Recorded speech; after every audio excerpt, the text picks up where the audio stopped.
blossom growing on a tree, white and pink and lazy as can be. But I'd be king just in the spring, so now I think it over. Gee, I'm glad I'm no one else but me. If you sit around and find the world is gloomy, and it isn't just your cup of tea, it's easy to imagine that it's rosy and gloomy. You can think the things you want to be.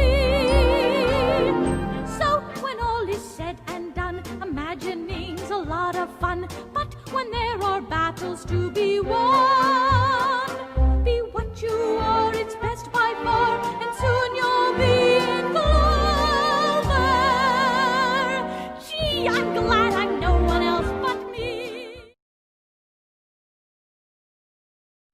Hey, how's it going? I'm so glad you could join me because today we are gonna bake 7, 8!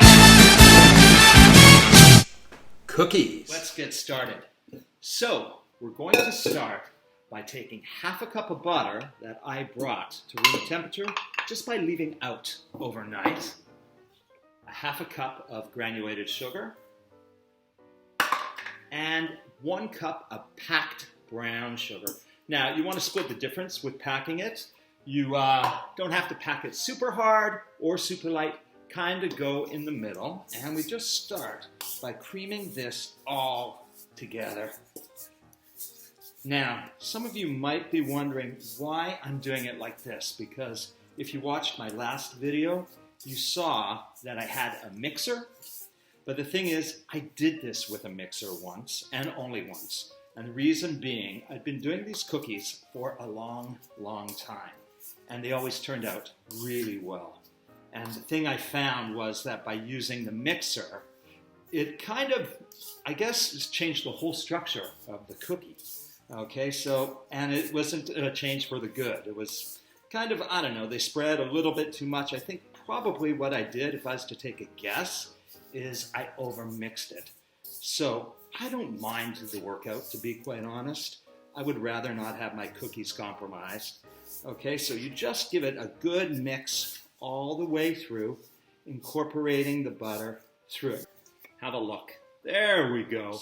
Okay, next we're going to add in our eggs, and we're going to do 2 eggs, but I'm going to add them in individually. I'm going to get them all mixed in before I mix in the other egg. Now, you may wonder why I just didn't crack the egg in there. It's pretty simple, actually. After I've done all that work of creaming my butter and sugar, what if I was to crack the egg and I got a rotten egg? Okay, then I have to start all over again, and that's just not good. So I want to mix that so it's fully incorporated. And I take the second egg, there we go, and I incorporate that.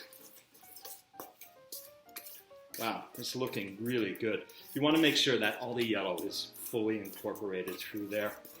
And I'm going to add now 1.5 teaspoons of vanilla. Okay, and we'll just mix that all in. Now, you may be wondering what kind of cookie we're making today. This is kind of a take on a chocolate chip cookie.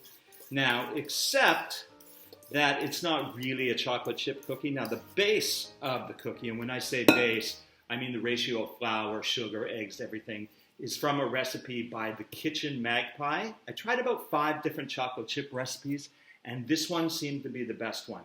Next, I'm going to incorporate the dry ingredients. Okay, so here I have done 2¼ cups of flour.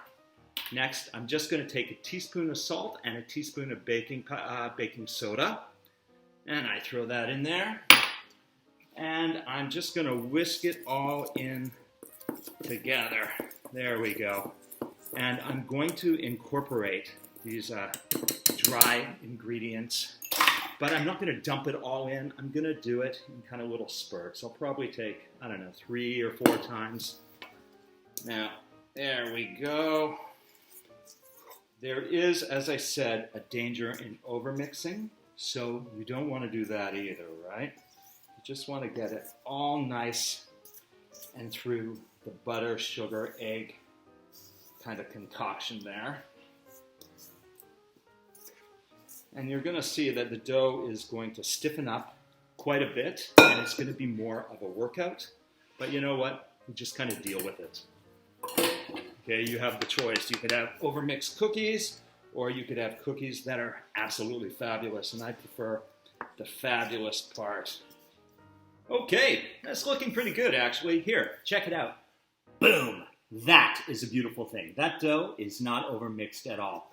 Now, let's incorporate our flavors. I have here a cup of dark chocolate chunks, which I've cut up to make even smaller, and some Cadbury Mini Eggs that are all busted and broken up and cut up. Now, there are a couple ways to achieve this result, and why don't I just show you? Da-dee-da-da-dee-da, da-da-da-dee-da, da-da-dee-da.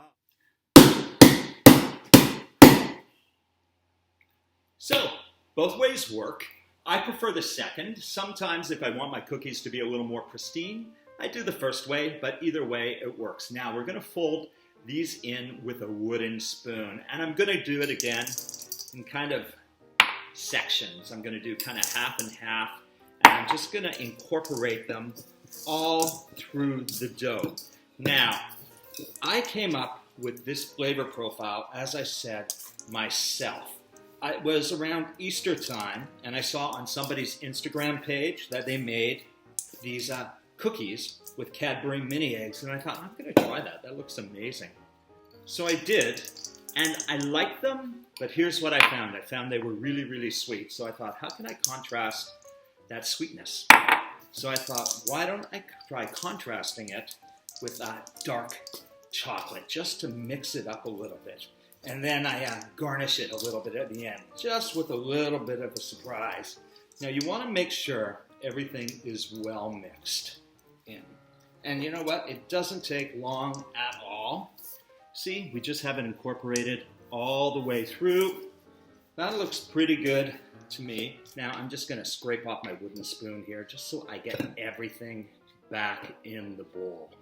Now what we do next is we chill the dough. Now, on this recipe for the Kitchen Magpie, she said there's no need to chill the dough.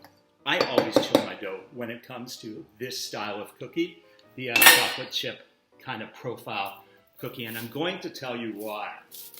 When you chill your dough, it kind of, I guess, hydrates the dry ingredients, the butter, and the butter becomes cold. So if you have cold butter, you're gonna have less spread in your cookie. Oftentimes, what I'll do is I'll make my dough the day before and chill it overnight and wake up the next morning, and then I'll bake my cookies. Today, I'm just going to maybe chill it for an hour or a couple of hours. So what I'm going to do is I'm going to put this in the fridge. I'm going to get my dogs out for a walk, maybe have a cup of coffee, clean up a little bit, and I'll see you when it's time to bake. Hey, I'm back. So the oven has preheated to 350 and my dough is chilling in the fridge. So let's get baking. But before we do, I want to show you something. Now, see this beautiful, bright, shiny, light silver tray? Yeah, we're going to put that away over here, and instead we're going to grab our old stained, beat up baking tray and some parchment paper. And I'm going to tell you why. I was doing a bake once, and I had about 3 or 4 trays going, one being my shiny silver tray, and every time I used it, the cookies would spread too much, and again, it would change the whole consistency of the cookie. So I thought, what good is that? So I thought, if it's not broke, don't fix it, and I always used my dark trays from here on in. So I'll just uncover this. Now, when I first started baking cookies, I would always follow the recipe to a T. And the recipes would usually always say bake at 350 for 10 to 12 minutes, and some even 12 to 14 minutes, and I always did this. But anytime I did that, inevitably 2 things would happen. Either 1, the bottoms would be way overcooked, or worse, burnt. And let's face it, nobody likes a burnt bottom. So I messaged my friend Sarah Strange, and I said, Sarah Strange, what's up with that? And she said to me, bake your cookies at 350 for about 8 or 9 minutes maximum. Then when you take them out, leave them on the cookie sheet for about a minute or so, and then transfer them to the cooling rack. And the reason for this is, if you do that, then the cookies actually continue to bake as they're cooling. So you don't have to do that, and you never have burnt bottoms. Another thing she told me, which has always worked, again, for this particular style of cookie, make them oval shapes instead of round. And the reason being, and it makes perfect sense actually, if you make them in ovals, they'll tend to bake down instead of balls which bake out. So much better for your cookies to bake down instead of out. And you know, she told me think egg-shaped, and again, it always has worked. So I want to show you one. Look at this. That is basically what you need to do. Okay, so I have a tray ready to go. So what I'm going to do is I'm going to put my dough back in the fridge because I actually still chill my dough in between bakes. And I'm going to put these in the oven. I'm going to look at them at about 8 minutes, probably 8.5, and then I'm going to take them out. So I'll see you after the bake. Hey guys, check it out. The cookies are done, and those are gorgeous. And as I told you, they're still continuing to cook through on the tray. So as they're cooking through, what I do is I grab a little bit of sea salt, and I just hit each one with a dash. Boom! Just like that. That is amazing. Now what that does is that makes all that amazing chocolate flavor just kind of pop and really bring it to life. Doesn't need a lot, just a bit. Now what I'm going to do is I'm going to transfer them to my cooling rack where they're going to continue still to cook through. And I don't know what it is about this particular cookie, but I have to tell you, these are even better the next day, which is usually totally contradictory to how cookies are. Now, I will also tell you everything that I mentioned about baking trays, dark versus light, that is contrary to everything that I read online. But hey, I figure if it's not broke, don't fix it. And you know what? I made some of these cookies already, and I want to show you. These are gorgeous. And here, look at this. Check that out. Yeah? No burnt bottoms. Okay, so why don't you give it a try? And I tell you what, if you do decide to try this recipe, why don't you take a picture and tag me on it on Instagram at the Dancing Baker Canada. Now, I'm also looking for a name for these cookies, so if you come up with a name, private message me, and if I end up using the name that you came up with, I'll send you a baker's dozen. Ah, nice. Delicious. Now, go! Bake! Hey guys, thanks for checking out my channel. Now don't forget to hit like and subscribe. And if you enjoyed this video, why not share with your friends? So, I'm just gonna leave you here with this. Whack! Boom! Ha! Boom! Ha! See you next time! Gee, I'm glad I'm no one